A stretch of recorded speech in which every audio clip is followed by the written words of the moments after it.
may talk Tron, Rira Bling Sheen in Big and Potty, Sangye Shingdu Mikte Owargi, Jokun Namdak Shingla Drupasho, Idam Guru Ratna Mandala Kam Niryatayami.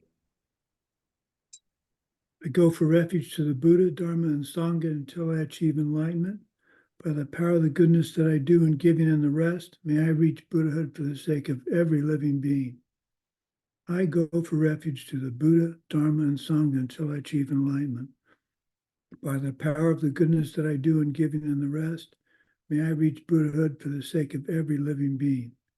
I go for refuge to the Buddha, Dharma, and Sangha until I achieve enlightenment. By the power of the goodness that I do in giving and the rest, I will reach Buddhahood for the sake of every living being. Okay, let's see what we're going to do here. Svetlana, you're first on my list. What do you have to rejoice about? Oh, I have rejoiced like today.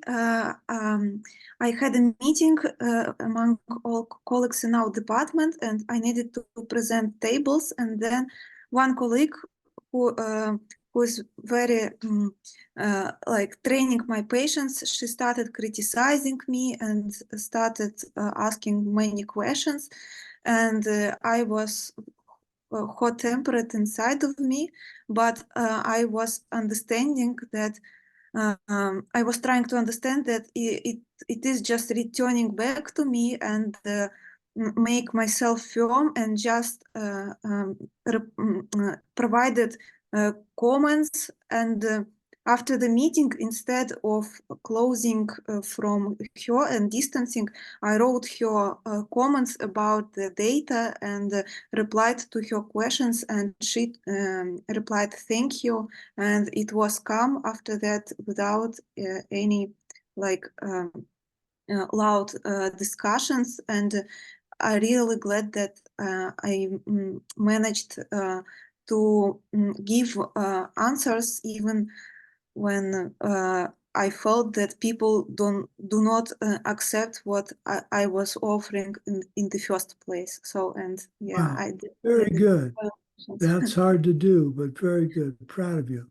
That setting, you just destroyed one of the anger seeds. Now I just have to keep it up. Very good. Okay, Daria, you're next. What do you have to rejoice about?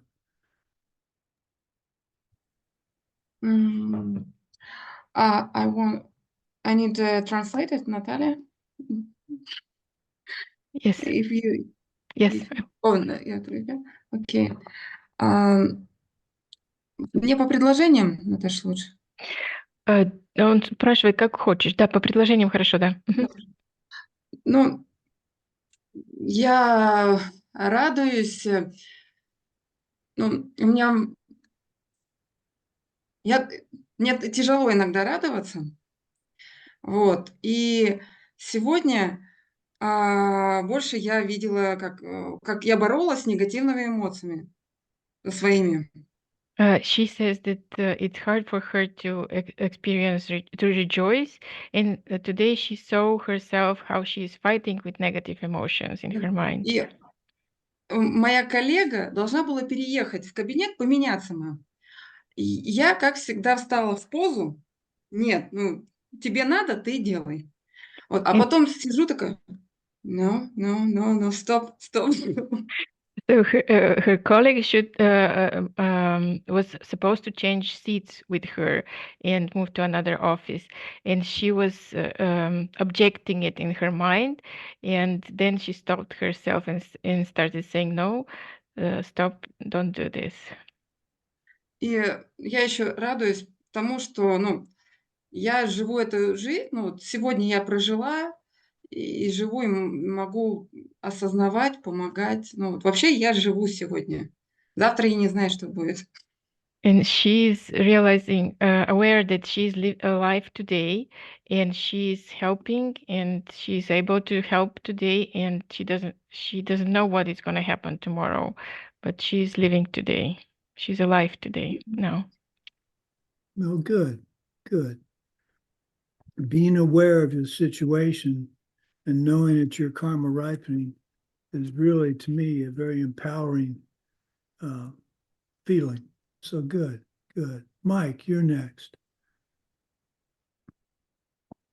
All right, I got a quick one today. I had a friend that is moving from house to house and was looking for moving boxes on Facebook. She posted on Facebook, does anybody have moving boxes? And I saw the post and I contacted her, and I have all these extra boxes in my house. So I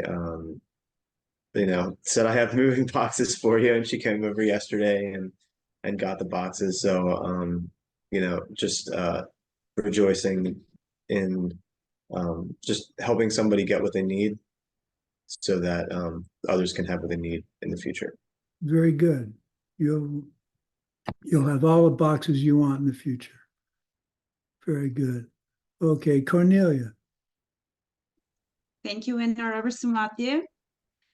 So I rejoice that today, despite difficulties in meditation, not to have given up on planting a habitual seed here. I try not to disturb others in their rest. Very good. Yeah, meditation. That's a tough one. But yeah, if you don't disturb people, no matter what they're doing, you don't interrupt, you wait and take your turn. That's what's setting the seed to have the conditions to have a good meditation period. So very good. Olga. Hello, everyone. I rejoice on, I don't know, like maybe having like such a wonderful community in Guadalajara. We are very close, and that makes me like very happy and makes me feel secure. Okay. Well, I'm glad you feel secure. Yeah, I've never been to Guadalajara. I'm trying to figure out how I'm going to get down there, but it sounds like a really wonderful Dharma community down there. Okay, Leila.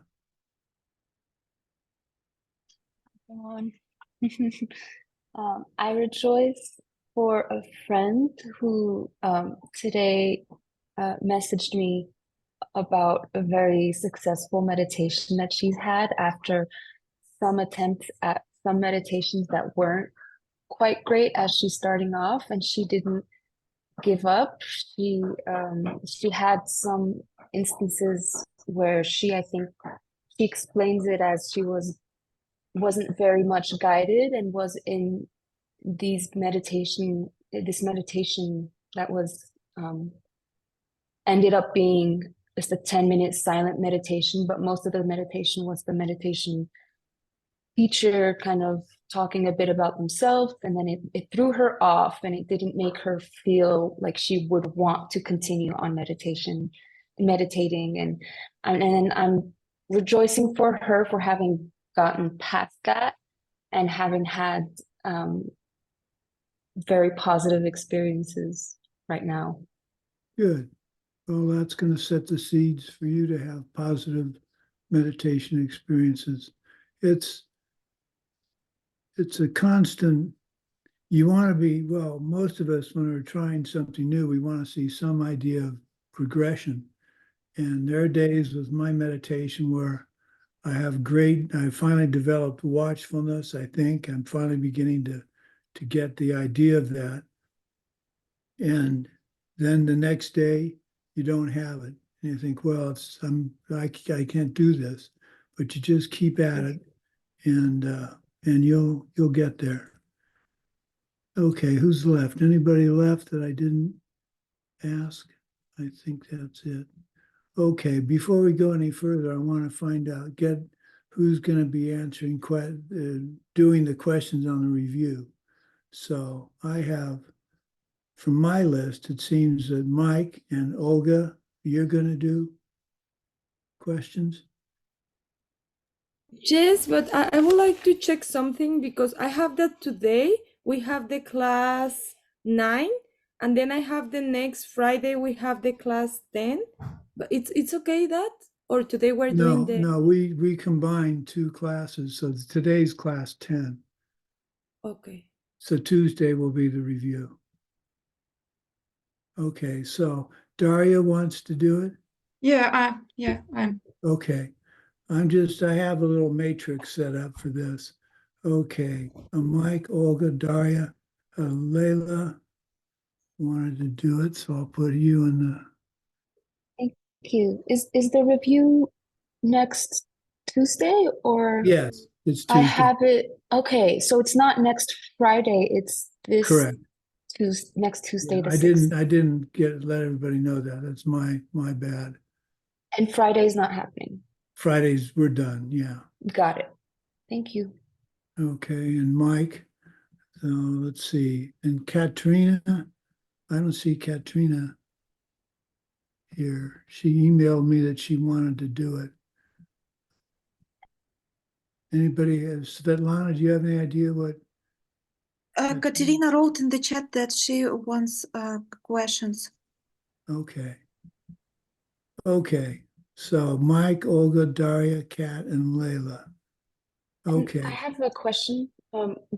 How exactly does questions happen? What's the format? Is it a live quiz? No, Or is it's it you have the answer. You have the answer keys, I believe.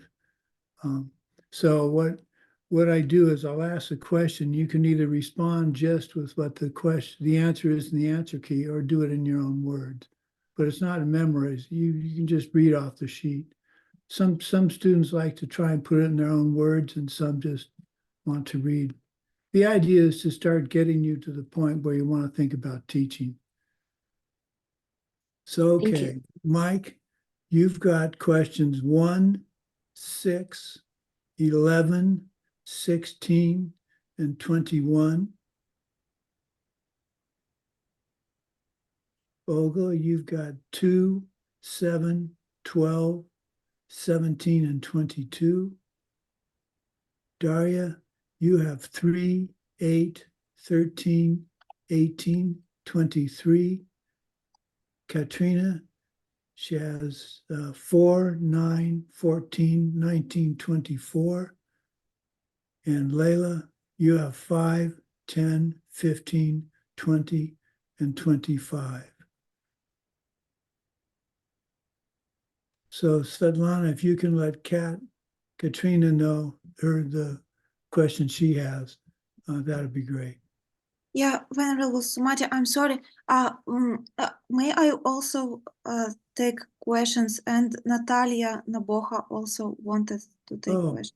Well, then erase all that and we'll go to the next. Okay, so never mind. Nobody has their questions yet. Let me get to the matrix here. And I will.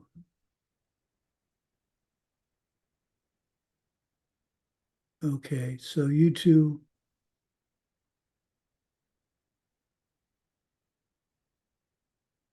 Just hang on a minute. Okay, Svetlana.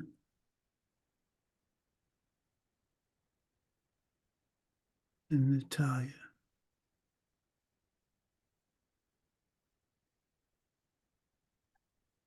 Okay, so Mike, here's yours now.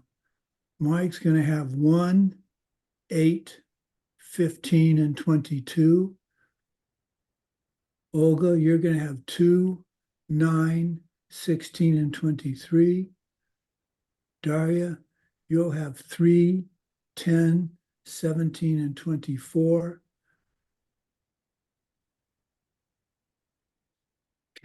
Katrina, you'll have 4, 11, 18, and 25. Layla, you'll have 5, 12, and 19. Svetlana, you'll have 6, 13, and 20. And Natalia, you'll have 7, 14, and 21. Thank you, Venerable Sumati. And also, we have a question in the chat. You said that it will be on Tuesday, Yes, but we usually have classes on Monday at 10. I'm sorry. Oops, 10. I'm sorry. Of course, it's 10. Monday at 10. Monday at 10. Thank you. Yeah. I'm getting old. Oh, wait a minute. I am old. Okay. Okay, great. So, let's see. Where are we now? We've gone over the lesser scope. We're going to start talking about the medium scope. Medium scope starts with bless me to perceive. Verse 5, bless me to perceive all that's wrong with the seemingly good things of this life. I can never get enough of them. They cannot be trusted. They are the door to every pain I have. Grant me then to strive instead for the happiness of freedom. Grant that these pure thoughts may lead me to be watchful and to recall what I should be doing. Grant me to give the greatest care to make the vows of morality the essence of my practice. They are the root of the Buddha's teachings. So medium capacity builds on the lower capacity, and greater capacity builds on the lower and the medium. So first, medium scope wants to achieve freedom from rebirth at all. They realize that the very nature of rebirth in samsara is to be unsatisfied and craving for more. It's very clear, very important to make clear, it's not that we can't enjoy things, we just need to remember why we have them.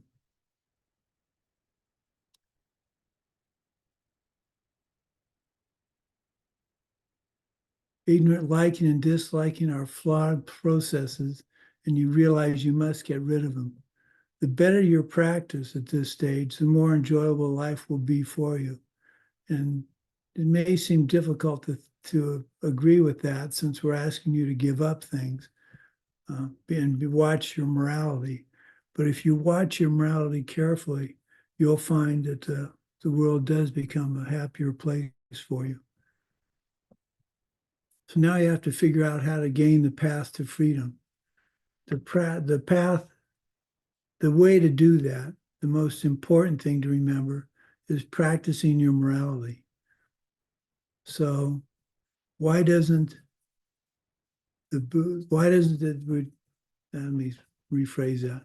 Why doesn't this prayer say that emptiness is the essence of all of Buddha's teachings? There's a good reason for that. And the reason is morality is what leads to, if you want to see emptiness directly, you've got to get your morality squared away so that that isn't an obstacle to your meditation. So morality is the key. So you need to have the three, what are called the three extraordinary trainings to reach emptiness. The extraordinary training of morality, the extraordinary training in the practice of meditation, and the extraordinary training in the practice of wisdom. So the essence here is morality because it leads to the others. You can't get a decent practice of meditation if you don't have morality, and you're never going to see emptiness, direct perception of emptiness, if you don't have the practice of meditation. So it's very important to make sure your morality is as good as it can be. Now, don't confuse three extraordinary trainings with the three moralities. That's a different list. The three moralities are: one, not doing any harm to any living being. Number two is doing only good to every living being. And the third morality is doing 1 and 2 for the benefit of all living beings and not just for yourself. So to recap, so far we've done this much on the path. I'm sick of my suffering. Who can help me? I must find a teacher who can help me. We've looked at the qualities they must have. Now you found one, what do you do? They urge you to make the most of this precious human life. What are the qualities? How do you take their essence? Lesser scope. I'm going to die, I don't know when. Only my Dharma practice can help. Why is that? Why do they help? Your Dharma practice help? They help you understand the concept of karma and emptiness and how what I think, say, and do create my world. And the key to that for me is to remember the several of the phrases I've come up with, the how and the why, how important that is. All day, when something happens to you, you know it's your karma ripening. It's your projection. It's coming from a past deed. And so you need to put into perspective the how and the why. So how I got Parkinson's is perhaps because of all the chemicals I used in my research. The why I got Parkinson's is because I inconvenienced people in the past. So it's really important during the day as something happens, stop and think. I mean, don't stop in the middle of the freeway or something, but stop and think of the how and the why. So what's a good example?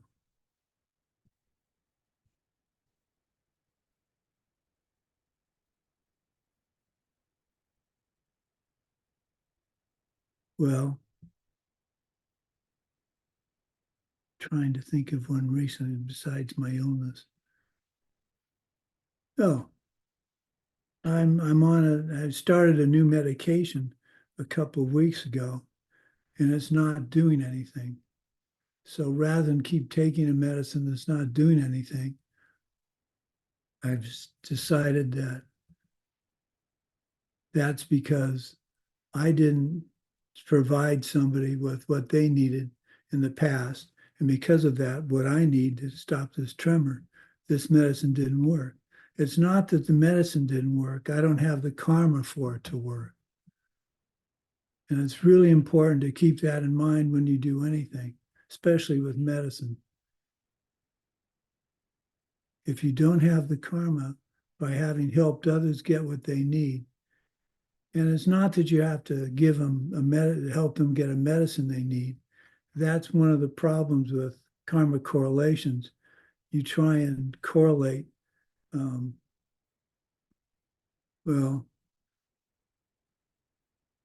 getting money.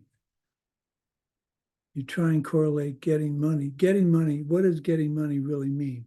It gets what you need. You need money to live. So if you want to get money, you don't necessarily just give money. There are other ways to get money.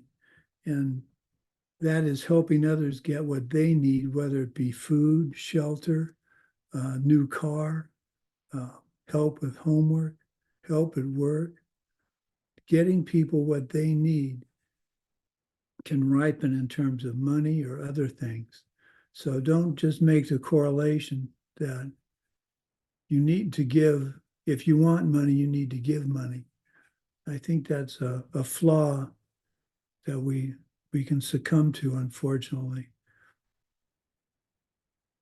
If you don't, let's say you don't have much in the way of finances, you're barely making it, then giving money is very powerful there because you're giving something you really need. But it could also be that you give help with someone who has a computer problem. My wife thinks she calls her computer her confuser because she doesn't understand how it works. And for instance, she was having trouble with the size of the type with Gmail. It was too big and she couldn't read the entire message.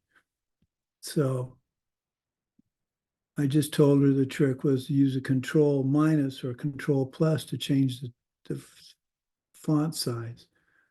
So I gave her something she needed, and down the road, that'll ripen with my getting not maybe computer help, but it'll ripen with me getting something I need.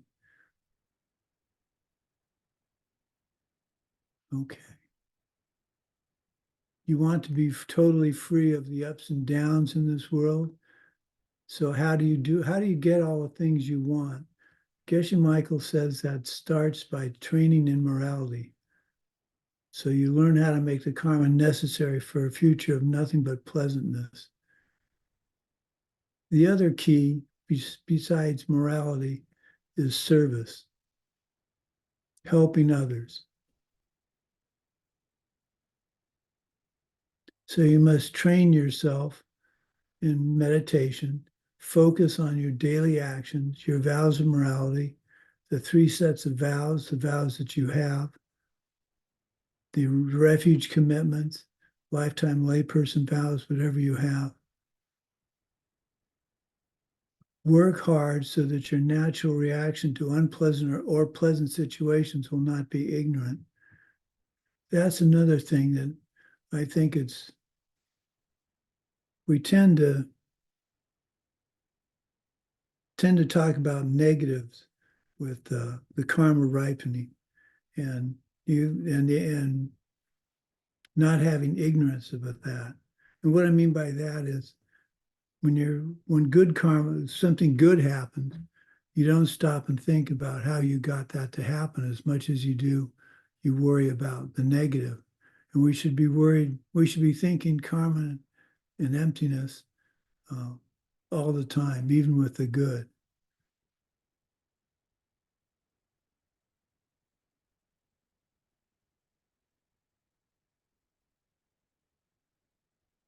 Part of the problem we face, and this is where the source of all my good for me comes in, is our society, at least a Western society, or the United States, seems to be driven by complaining about others, pointing out their faults, acting from jealousy and ill will.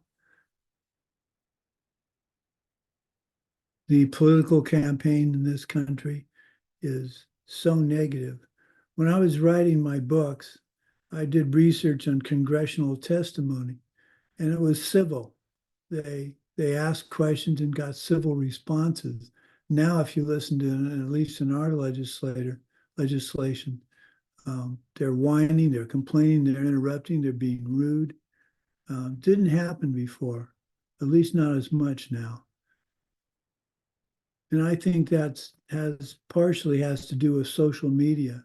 It's very easy now to complain anonymously about things, whereas before there was no one to listen to you. So it's easy to get sucked into that. And that's where the other favorite saying of mine is, it's not your karma, but it is your karma so. It's just pure and simply that. So catch yourself thinking it's my karma, but versus my karma so. That's really a pitfall I think many people have. If you stop and throughout the day, stop and catch yourself thinking that. I think you'd be surprised if you're really honest with yourself, just how often you're basically saying, well, it's my karma, but in this case, yeah, it's not going to matter.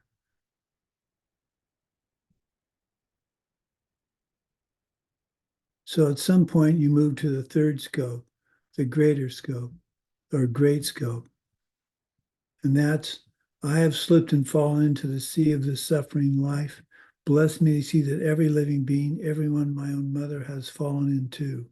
Grant me then to practice the highest wish for enlightenment, to take upon myself the task of freeing them all. So this is where we see the 7-part instruction on cause and effect, how to develop bodhicitta. So let's review that for a minute. The 7-step cause and effect, the starting point isn't counted. It's considered to be 0, but it must be present. Equanimity, treating all beings the same. Now, I'm constantly fighting that battle with former President Trump. I really have to force myself to not wish that he gets what he deserves. He deserves a fair trial. He deserves all the appeals he's working on that I see as delaying and trying to get away with something.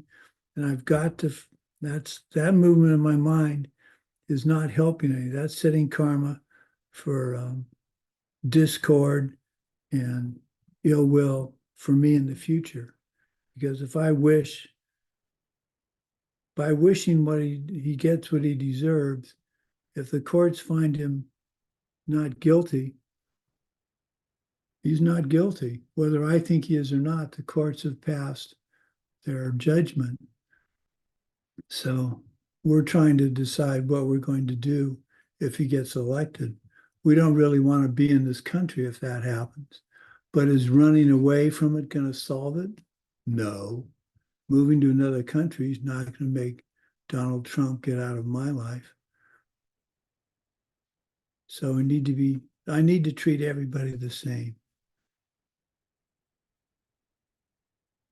I have a brother-in-law that disturbs me greatly, and I don't particularly like him, but I've got to get over that. And when I see him, I've got to be pleasant and treat him the way I'd want to be treated. And that is a struggle for me. Okay, so equanimity. Work hard on treating everybody the same. Now, the next step is to see all beings as your mother. Remember the kindness of your mother is step number 2. She carried you for 9 months, suffered the pain of birth, basically gave up her freedom for you for the next, 15, 16 years. My mom, she was pregnant. We have 5 kids in our family. She was pregnant for 7 years, had pregnancies over a 7-year period. I can't even conceive of what that must have been like. 7 years. Then you want to, number 3, you want to repay the kindness of your mother. So that's where in our society, there's a tendency in our society to not help. Well, I shouldn't say that. Maybe that's not true. We don't have the same tradition as they have in Asia, where the oldest son is responsible for taking care of his parents, and when they get old. A lot of families in the United States just ship them off to a retirement community and let them take care of them. We need to repay the kindness of our mother by taking care of her. And I would add your father in here. And I'm not really sure why the father isn't mentioned as much, but they aren't. Then love others. Number 4, love others as your mother loved you. Number 5, have great compassion for them. I will help. Number 6, I'll help everyone myself. Even if nobody helps me. This is the direct cause for bodhicitta, which is number 7. The wish to become totally enlightened so you can truly help others.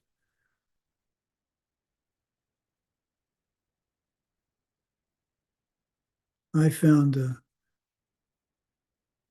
in operating Diamond Mountain, things just had to get done. And if I waited for others to do it, it often wouldn't get done. So I adopted the attitude that if something had to get done, I would make the time to do it. If someone wanted to help, I would enlist their help. But I didn't wait for things to get done.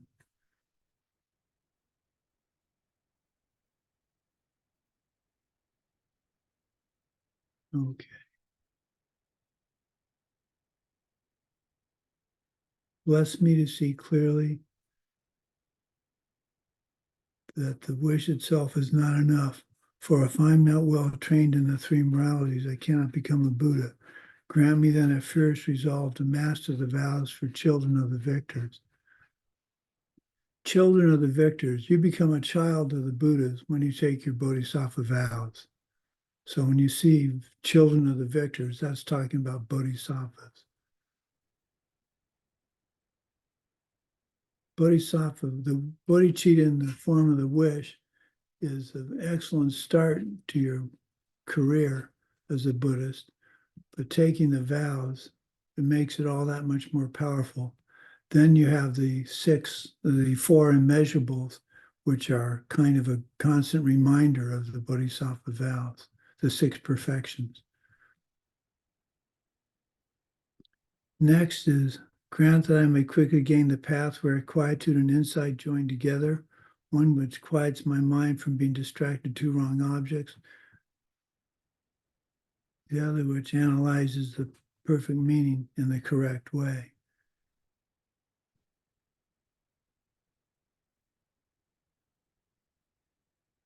This refers to the last of the 6 perfections, concentration and wisdom.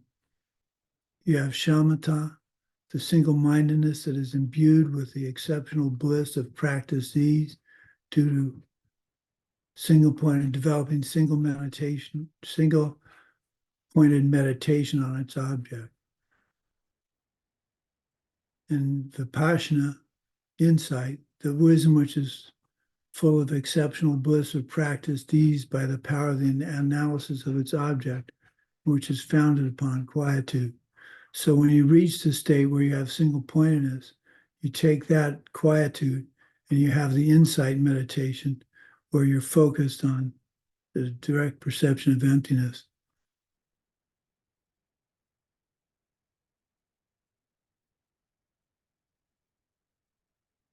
So vipassana is analytical, shamatha is not analytical.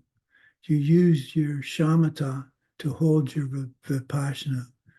When you get focused on the object perfectly, the mind is perfectly fit to do its work. The psychic winds upon which the mind rides are all put into perfect balance, and you start feeling an incredible bliss in your body.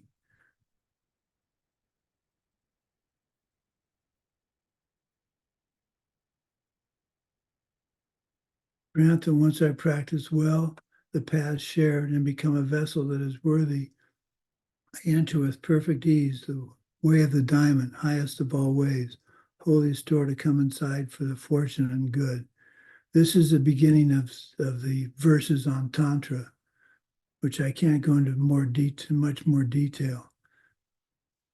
Bless me to know with genuine certainty that when I've entered thus, the cause that gives me both the attainments is keeping my pledges and vows most pure. Grant that I may always keep them, even at the cost of my life. Bless me next to realize the crucial points of both the stages, the essence of the secret ways. Grant me then to practice as the holy ones have spoken, putting all my effort in and never leaving off the practice of the 4 times highest that there is. In your tantric practice, they have something called a lerum, which is a 4 to 5 week isolated retreat. And during that retreat, you have 4 times in the day that you need to do your practice. You have before sunrise, before noon, before sunset, and before midnight. So you need to practice those 4 times all during all the retreat. And you need to get up before the sun comes up over the horizon. And in the summer, that makes for getting up pretty early. But in the winter, that's not as difficult.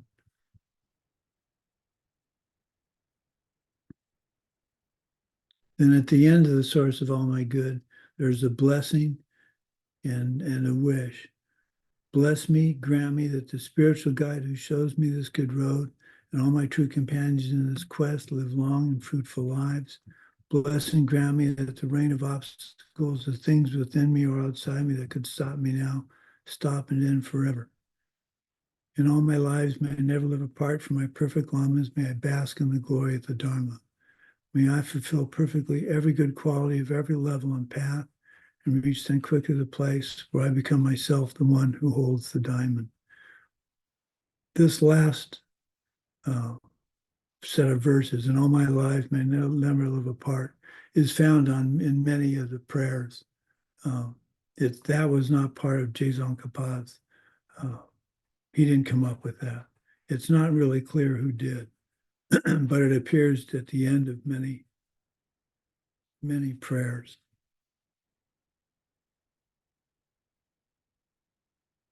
So that's the source of all my good. I think it looks like we're going to have the weekend meditation module on the source of all my good, March 1st to the 3rd. I think that's right, Svetlana, correct? And what we do then is we go through in much greater detail each of the verses. And there's this very beautiful mnemonic meditation where we go through a set of rooms in a building, and each of the rooms has each of the verses has a room to go through. Some of them are combined, and that really makes the prayer come alive. So I highly recommend, if you can find the time. We'll have a class in the evening, then 3 classes that's Friday evening, 3 classes during the day on Saturday, and 1 class in the morning. So I highly recommend you do that if you can possibly do it. There are no homeworks or quizzes, and it had a profound impact on my life, and I think it could easily do that for you. So that's pretty much what we've got for class today. It's short.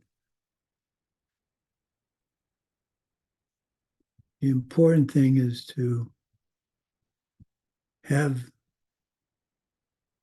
this is maybe the beginning practice that puts everything into context. You have an altar you need to take care of. You have the preliminaries to a good meditation you need to remember. You have refuge and the mandala. And then you have the correct posture. I can't sit in very easily now. So I've been trying to sit with a cushion, and I may end up transferring to a chair. The key with your position, your meditation position, is it should be comfortable. If you're in pain or uncomfortable, your meditation is just not going to work, because your body's going to be constantly telling you it doesn't like what you're doing. But lying down, you can't really do a meditation lying down, because you'll fall asleep. So put all this into a sequence that you can do, hopefully at the same time every day. Because if you put it off, you'll find you have an excuse all the time. There's always, oh, it's too late, I'm too tired, it's too noisy, I'm hungry, whatever. I just get up and do it. Like I think I related before, when I was working full time, we just got up an hour earlier and we did our sit and then ate and then went on to work. Once we got into that routine, we really made it a habit. It's like the habits you have that you don't like, you can break. You had the habit to develop that thing you don't like smoking. You develop the habit to smoke, you can develop the habit not to smoke. I had actually, one of my interviews for one of my books was the captain, Charles, I can't remember his name now, but he smoked. He was in the Navy on submarines. He smoked for 40 years. And when he turned 60, he said, I'm quitting smoking. And he stopped smoking that very day. and hadn't smoked since. Charles Priest, that was his name. That really impressed me. It is possible to break a habit. You just have to decide that's what you need to do. So develop the habit of meditation, even if it's I almost said even if it's just 5 minutes. 5 minutes of a good meditation is much better than 10 or 20 or 30 minutes of a dullness and agitated meditation. In fact, later on, Geshe would say you need to do an hour of meditation. Later on, I remember a teaching where he said, if you can do 5 minutes of good meditation, take a break, do another 5 minutes of good meditation, and do that for an hour, that's an accomplishment. It's being able to develop the single-pointed concentration, which you could do if you have the karma, you could do in 5 minutes. But it's a constant over a period of an hour. That's where you're going to drill your mind into doing the kind of meditation you need.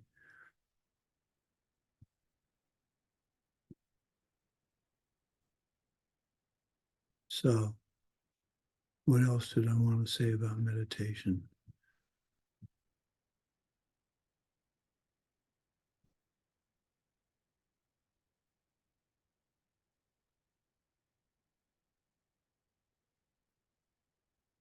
I don't have much more to say about it. Okay, yeah, I'm sorry. Yeah, Leila? I had a question about how you choose your object of meditation.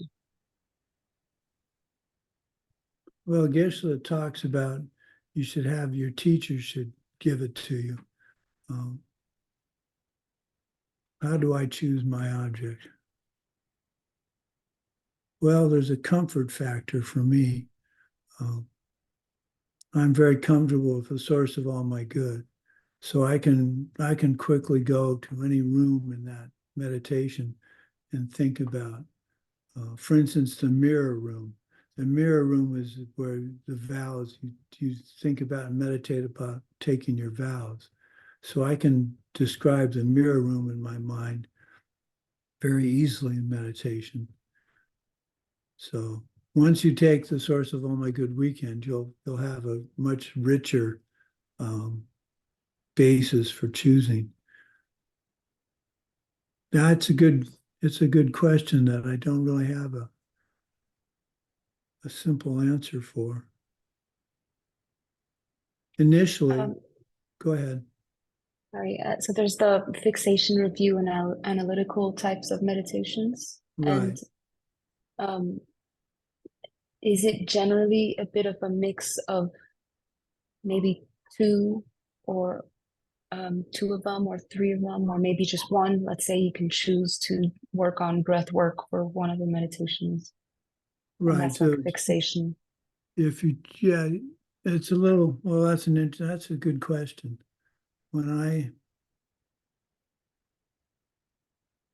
Because review meditation, my main meditation is review and analytical. For me, I get to review, I review the source of all my good, then I pick one of the rooms and I do an analytical meditation on that, trying to understand all the various details in the room. Then you could start with review, then go into analytical and choose one of the analytical points that you're working on and work on that single pointedly. So it could be a combination of all three. And maybe I could go out on a limb and say it should be. You're going deeper. So review is kind of general.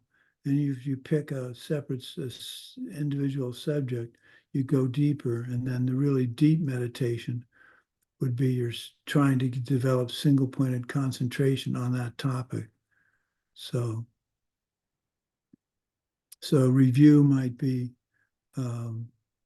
going through, you've memorized the source of all my good, so you recite that in your mind, single-pointed, well, not single-pointedly, but with good fixation. That's review. Then you pick one of the rooms, that's analytical. Then you drill down from that and you pick one aspect of the room and focus your attention on that. Now you can just stop at the review. You can say, okay, I'm going to review the source of all my good and go through it front to back, back to front. And that could be your whole meditation. And that's perfectly good. So it's kind of what you feel like at that day. But I think an important point that Geshe mentions more than once is when you've picked your subject for the day, stick with it. Don't jump to a different one. So you pick, so I'm having trouble remembering all of the three principal paths. So I choose that in my meditation and I get stuck on one of the verses. And instead of jumping back to source of all my good, I try and focus my attention on remembering, because I know it's in my brain somewhere, remembering what stanza I'm having trouble with. And that can sometimes lead to a meditation that's not very successful. But the point is, you don't jump from object to object in your meditation, because that's going to set the seeds for you not focusing, developing the focus you need for single pointed concentration.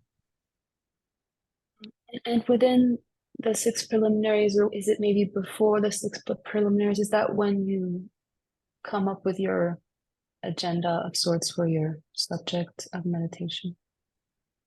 Yeah, that's what I do. I say, I'm going to sit, I'm going to do 3 principal paths or the 8 verses of mind training.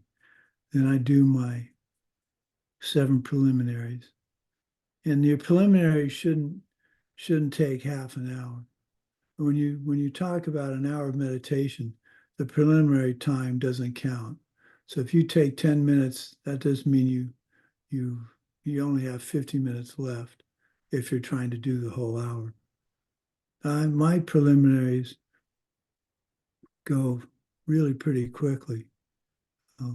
With my body, speech, and mind, humbly I prostrate. I make offerings, both sit out and imagine. Confess my wrong deeds from all time and rejoice in the virtues of all. Please stand till samsara ceases and turn the wheel of Dharma for us. I dedicate all virtues to the great enlightenment. It's not that fast, but I would say there's probably a minute between, maybe 2 minutes between. I'd say more like a minute.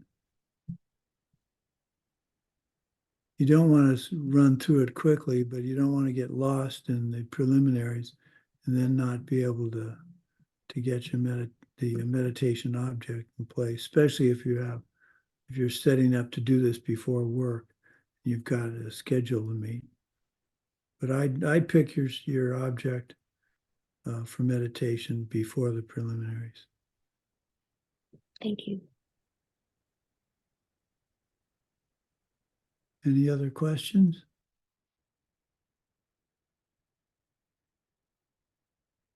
Okay, so Svetlana, you'll email Katrina and give her questions. Okay. Okay, so unlike what I said earlier, we'll see you Monday at 10. And don't sweat the final questions. I'm just trying to get all of you involved in it instead of me just reading it back to you.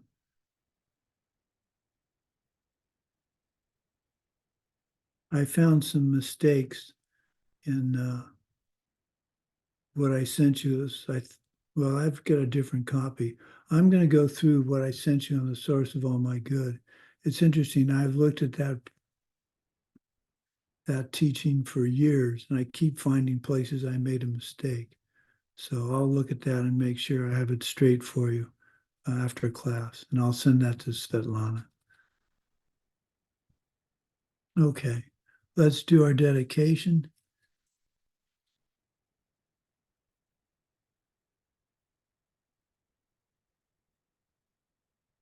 With the wish to free all beings, I shall always go for refuge to the Buddha, Dharma, and Sangha until I reach full enlightenment. Filled with wisdom and compassion, today in the Buddha's presence, I generate the mind for full awakening for the benefit of all sentient beings. As long as space remains, as long as sentient beings remain, until then may I too remain to dispel the miseries of the world. May all sentient beings have happiness, the causes of happiness, and may I help them achieve this. May all sentient beings be free from suffering and the causes of suffering. May I help them achieve this.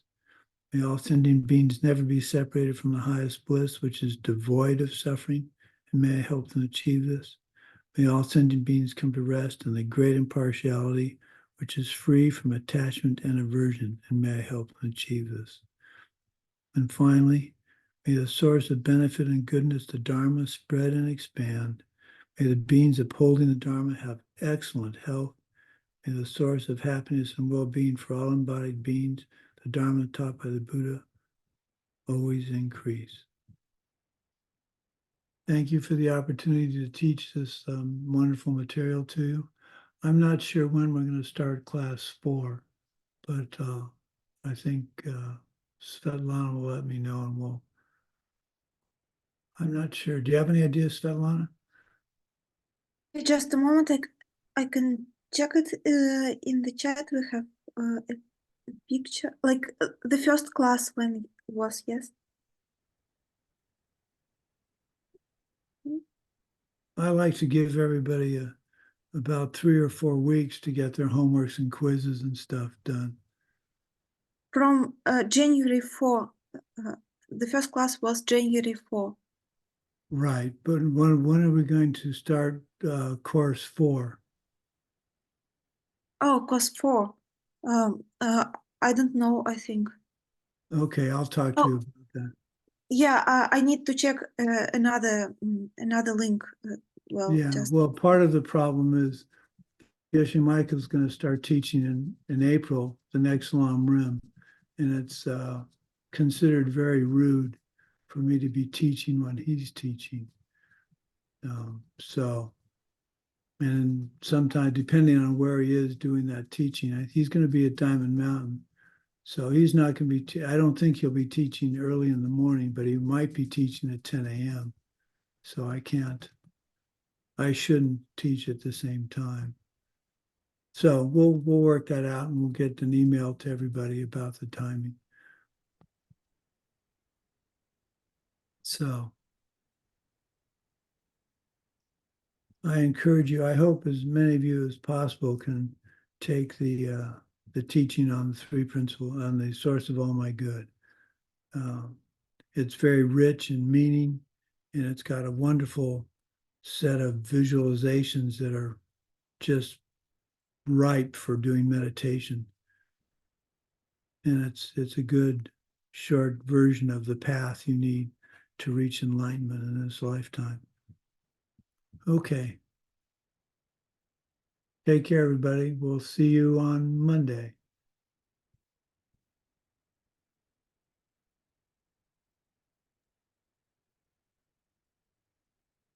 Thank you very much, Sumati. You're welcome. Thank you so much.